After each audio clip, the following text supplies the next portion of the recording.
Hi, this is Anna Imagination with the Philosopher's Garden, and welcome to the Queen's Journals. I am here on this podcast right now, more the reason than to show you my new appointment book. I'm so excited about this. Okay, I gotta calm down. So let me tell you something. First of all, I have been needing an appointment book for a long time, and I am really old school.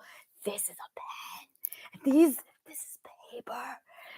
And whenever it comes to booking appointments, no matter what, I have found that the only thing that works for me is pen and paper. I have tried electrical digital shit and I just can't do it. My whole life falls apart whenever I convert my appointment book over to electronic appointment keeping is not compatible with my brain.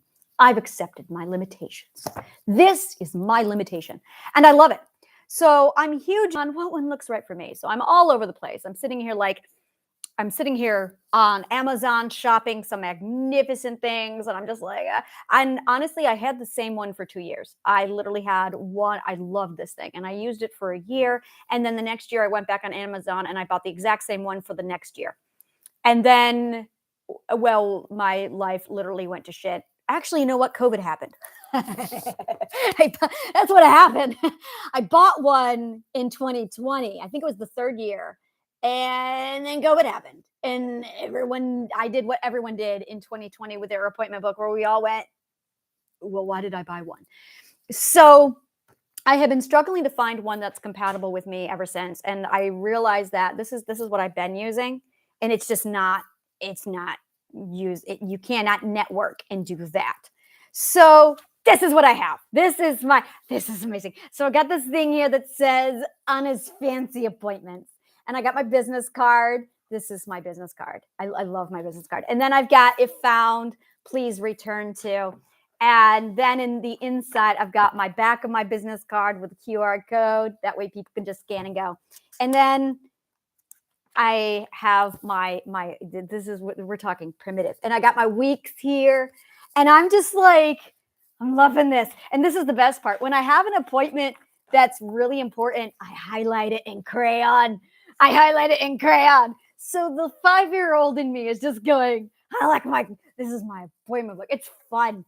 And the best thing is if I want to, I can convert it into like alternative coloring pages. So this is my scrapbook. This is what this is. And I'm just, my creative juices are flowing and I now want to put stickers all over this thing. And I'm like, yes. And my favorite thing is, I love dichotomy. Dichotomy is my favorite thing in the world because our society is so, dichotomy, anything but that. Dichotomy cracks me up because we have a severe dichotomy phobia. There's no other word to explain this. It's dichotomy phobia. And if you look for it, do this. This is your assignment. Go through life and just look for all the phobias that surround dichotomy, especially in society. Oh my God, do they hate dichotomy? So it's like there's this massive campaign of let's wipe out dichotomy. It cannot exist. Eliminate the threat. And dichotomy is the threat. They cannot. It's just great. There's nothing I love more than dichotomy. So here I am in my chic black, like my black hair and my brain being what it is and my work. And I'm talking world peace and I'm sitting here going through people and I got this crown on my head, which is just amazing. But then I sit down and I pull out this thing and I just cannot wait until I'm finally at that business table. Like I'm so looking forward to the day when I'm finally at NATO and I'm talking about world peace and I pull this thing out. Like, let's do this. And it's the reason why. And this is why is you've got basically the material plane. You've got the professional conformist plane, which is this is the material plane. But then you've got the emotional factory. I'm going to come up with a word for this. Factory is not something I like, but emotional factory happening inside of you. And then you've got this imagination plane and imagination plateau of existence, which I call the ethereal plane. And we basically have lived in an entire society where the material plane has banned any existence of the imagination plane or the emotional factory. they're not allowed according to the material plane. And the reason why is because of dichotomy.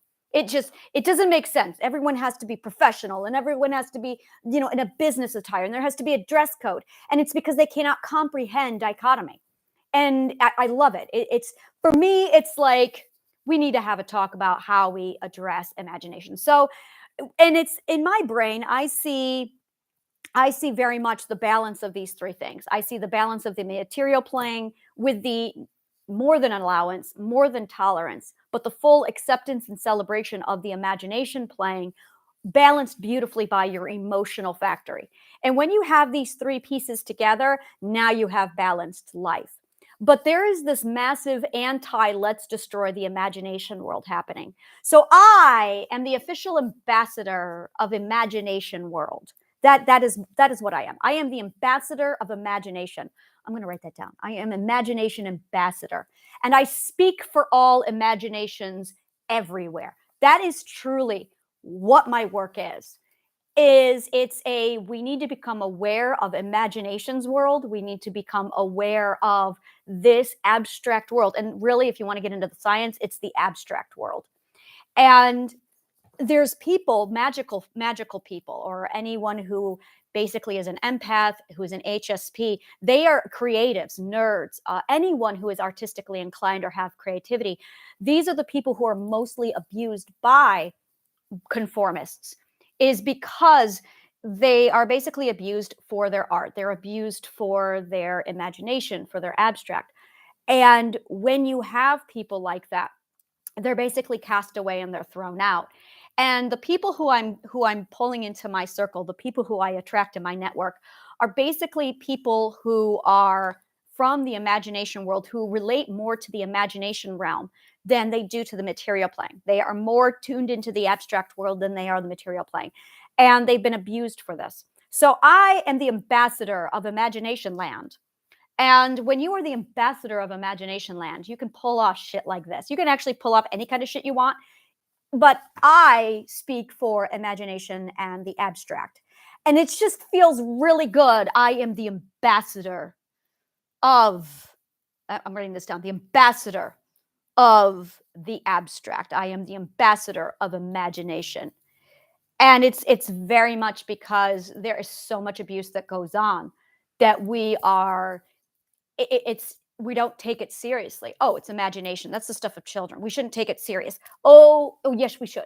Yeah, we really need to start taking imagination seriously, because imagination is a vast part of our mental health. And you cannot have balanced mental health while rejecting your imagination. Imagination is directly linked to genius. Bottom line, scientists have proven this, that genius is defined by your ability to problem solve under duress while implementing the solution with imagination and creativity. That is the definition of genius. Your ability to use imagination and creativity with your problem solving skills. It is the balance of logic with imagination. And the only way you can get that is if you are artistic or creative, if you are an author, if you are authentic. So yes, I am the ambassador of imagination, and this is my appointment book. I am so happy, so happy right now. Thank you so much for sharing this moment with me. May the kindest of words always find you.